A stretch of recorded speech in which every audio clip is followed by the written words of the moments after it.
Hey, what is up YouTube? I'm back again with another video. So, on December 5th and 6th, our city finally had another hole punch show. We haven't had one of those in almost a year because of the Rona, and so far I think 2 have been canceled because of it. So this is our first one in almost a year.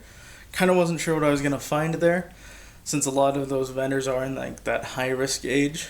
A lot of the usual ones. I didn't really set any goals for this show because I just wasn't sure what I was gonna find. Before the whole Rona hit, my goal was to buy another hole punch, maybe an M14 or M1 Grand. There's a really nice classic AR that somebody still has for sale, but with the things that I've already bought, and some of the things you guys have already seen, and some of the things you guys don't know about yet, I didn't really have the money, and so that's why I didn't set any goals for this show. But without further ado, let's jump into what I got. So, from the first item that I got was this M17a1 Gas Mask Bag. This is the variant without the bottom pocket. Some M17a1 carriers have a pocket here and some don't. It does have a size indicator written on the pocket there, where the decon kit should go. But it has all of its straps. It's used, very salty. I like that about it though. I have lots of these, but not many that say M17a1.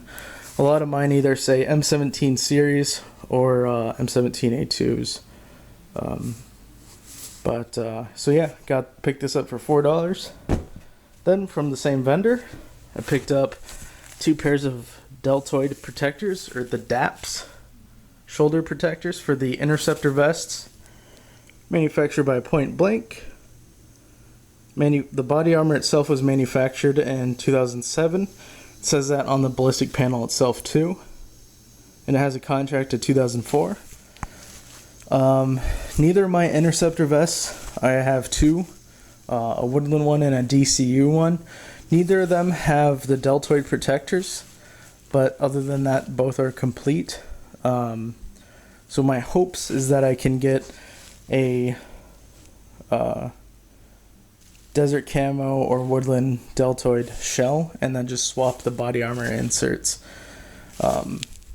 for them. And these are universal size. He also had a groin protector too in DCU, but because I don't like DCU, and I don't even have a DCU interceptor, that was kind of pointless, so I didn't buy it. I did come across a guy selling a DC or ACU interceptor there. And guys, this thing had sweat stains around the collar, just the soft body armor, so no ceramic plates, no DAPs, no groin protector, no collar, no yoke. Guess how much he wanted for it? This is the problem with gun shows, especially when they've been held off for almost a year. He wanted, I hope you're sitting down for this, he wanted $600 for a used salty Interceptor vest in a camo pattern that nobody wants anyways. So yeah, when he told me, I honest to God, I thought that he was joking, and I'm glad that I didn't laugh, because that would have been obviously disrespectful. But I kind of paused, and then I'm like, oh, like, you're serious, holy shit. Yeah, I can't even remember the last time an Interceptor would be worth that much. I would say if it was Woodland or DCU with completely unissued, with the collar, the yoke, the DAPs, the groin protector, and the ceramic plates, size like large or extra large, then I could see it selling for $600. But it was a medium, it was salty, and it was ACU with just the soft body armor, no other things with it. And yeah. Anyways, so yeah, that was an interesting experience. And then the next thing that I got from this gentleman is this. Is a used, very good condition ERDL boonie hat, contracted in '69. Doesn't look like it's been worn very much, if at all.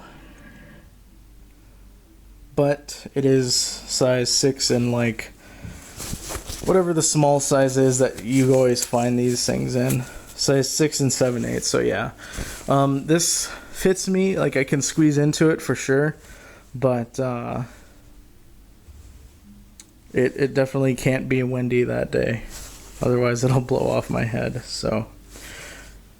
He wanted $4 for the bag, $4 for the hat, and $10 each for each DAP. So I did that. I also brought with me 2 ceramic level 4 when in conjunction with second chance plates, both 10x12, single curve, and in the hopes of either selling them or trading them. And there's a gentleman who I've bought stuff from in the past, actually at the same place of that show. I had bought my Woodland unissued Interceptor from him for 200 XL, by the way. So anyways, he's a great guy, but he had this poncho liner that I've been asking about him for about 2 gun shows now if he would sell, and both the times he was just using them as a tablecloth or like a display piece and didn't want to sell them. So I knew with the plates I could definitely use that to my advantage.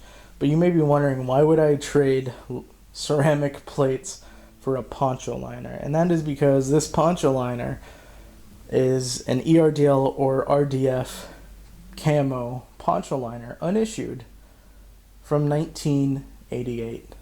So without further ado, let's have a look. So here's the poncho liner in question. And I've seen a couple of these before, but as you can see, it has the camo splotches just like an ERDL one has, or an RDF. And I say it's RDF because with ERDL you have behind the black, you'll have fading of where the black outline, and you don't see that on RDF, and you don't see it on this. So I'm gonna say that this is RDF. Not only am I gonna say it's RDF because it looks like it is, but there's no center seam, and it's contracted in '88, which is really weird that it's made like this. And to show you what I'm talking about, here's that ERDL hat. You could see the fading right there with the black, how it's not there on the hat or on the liner. So I traded the plates for this, and still you may say, like, what, like you pretty much just gave him the plates away. Well, and he knew this too, but there was no date on those plates, although they were made by Second Chance, which is a very trusted company. But still, though, with no date, you kind of can't really verify how old they are, obviously. But he was willing to do the trade, so it worked out perfect. He got plates, and I got this. Ironically, he was selling a medium Woodland Interceptor for $75 instead of $600, because he knows what they're worth. And that was the one with the black inside, so it was from the 90s or early 2000s. Anyways, so yeah, guys, that's what I got. And then I left and just kind of hung out, did some other errands. Then I decided to go back in that same day, and he ran into me, the gentleman who I traded this for, and he said, "Hey, you know, I got something else that I know you'll be interested in." And he had these packed up and forgot, and couldn't catch me before I left the first time. but caught me the second time, and well, this is what he got.